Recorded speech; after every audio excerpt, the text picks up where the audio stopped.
Your production app is breaking right now in front of real customers, and you have no idea what's happening. That's not a worst case. For most people coding with AI, that's just a normal day. Here's the part that should bother you more. Even the ones who set up error tracking mostly set up a smoke alarm that nobody's home to hear. Errors pile up in a dashboard nobody opens. So I'm going to show you something better. A loop that catches every error the second it fires, sorts the real bugs from the noise, and turns your AI loose to actually fix them. Propose the fix, prove it stopped the error, and turn the repeat offenders into rules so they can't come back. That's the exact loop I run on real production software every day. Stick around. I'll name the real tools, walk the whole loop, and by the end, you'll be able to wire a rough version into your own app tonight. Hi, I'm Alex Brockway, and a year ago, I couldn't write a single line of code. Today, real companies run on software that I built, and on this channel, I show you exactly how it's done.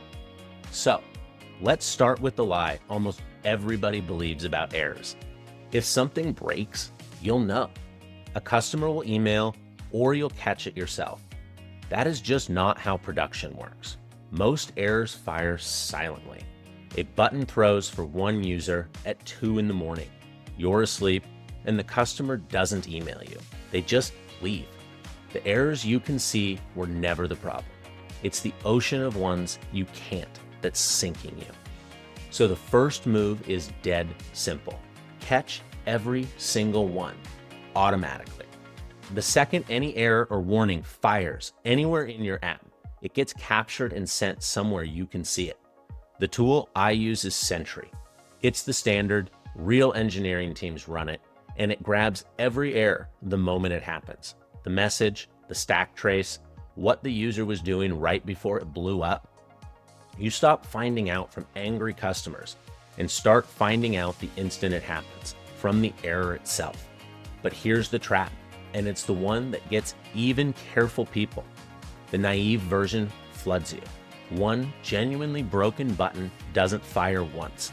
It fires 10,000 times, once for every user who touches it.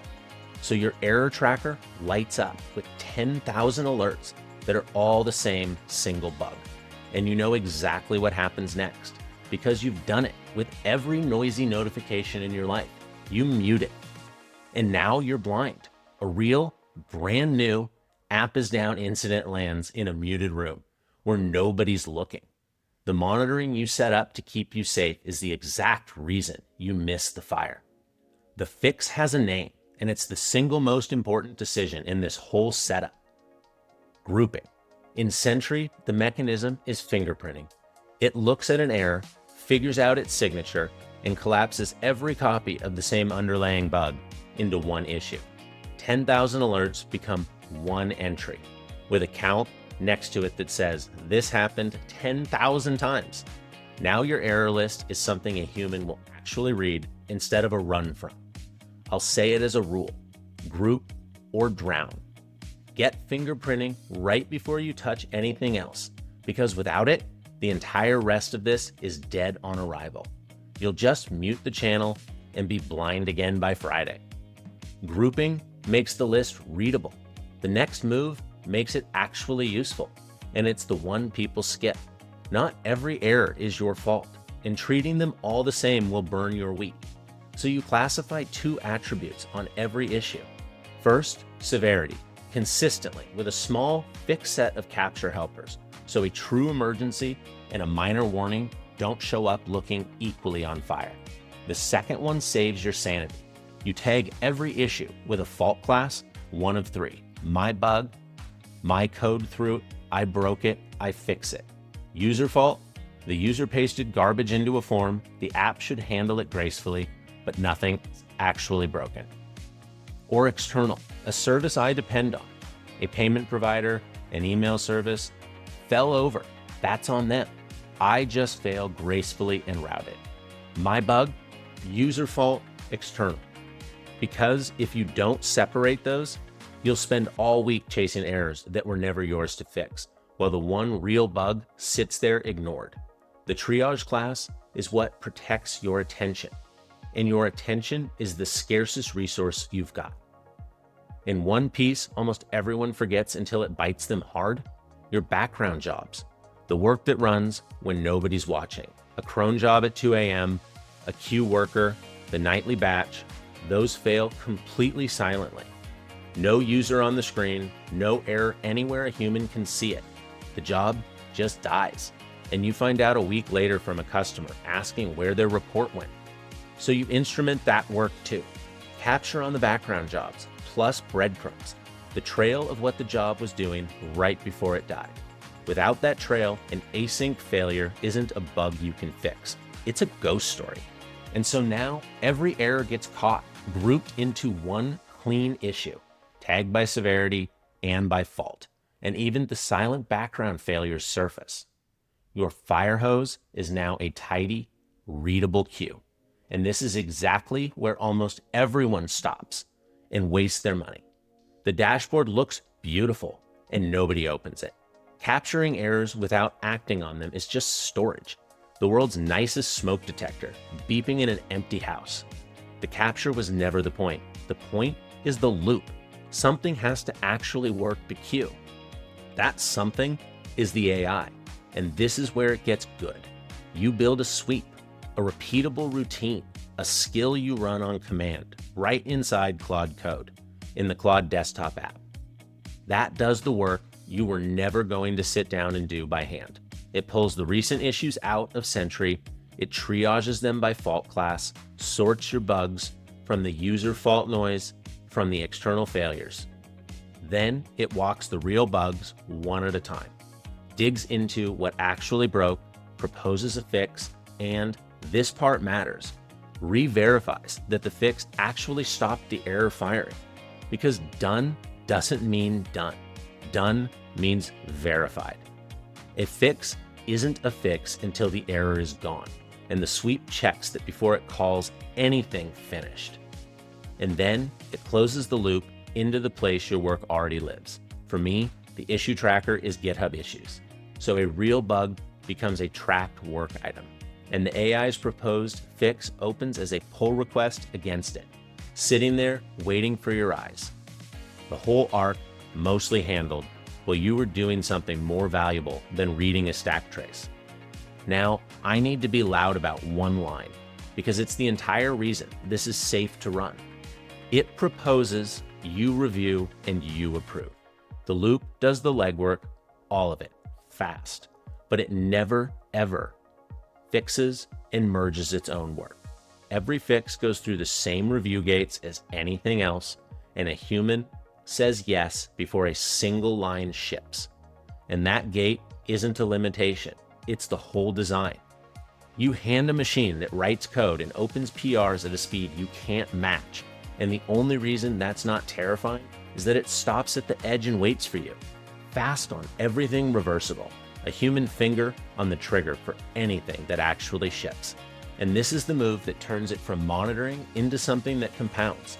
When the same class of error keeps showing up, same kind of bug, third time this month, the fix isn't patching this one instance again. You add a rule, a verification gate that catches that entire class before it can ever ship again. That's phase 5 of the method, feeding straight back into phase 2. Feedback becoming a rule. Patch the instance and you fight the same fire next month. Make it a rule and that fire never starts again. Monitoring just tells you something broke.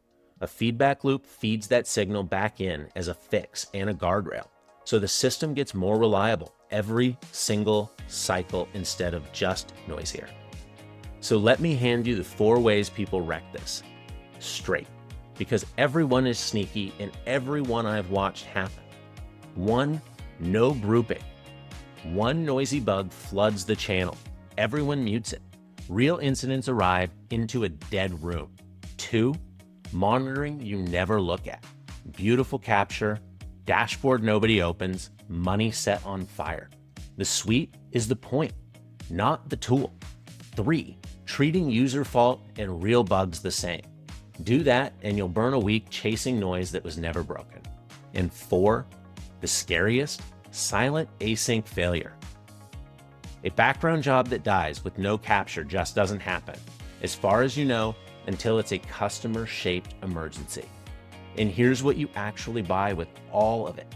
Without this loop, you are the error tracker. You find out it broke when a customer's already furious, playing whack-a-mole with bugs you can't see. With the loop, the errors come to you grouped and sorted, the agent works them down and proves each fix. And the repeat offenders turn into rules that retire them for good.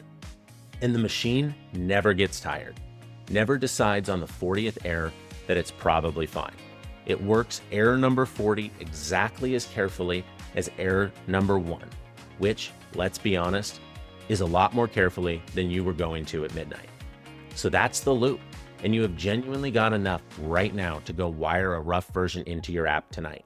Get Sentry catching your errors and your background jobs. Turn on grouping first, because that's what makes it usable. Tag your issues by fault, and then have your AI run a sweep. Pull the real bugs, propose the fixes, prove each one stopped the error. Go try it. You'll learn more in one real attempt than in 10 more videos like this one. So here's where to take this next, and I genuinely want you to come do it with us. I run a school community on school.com, and it is loaded.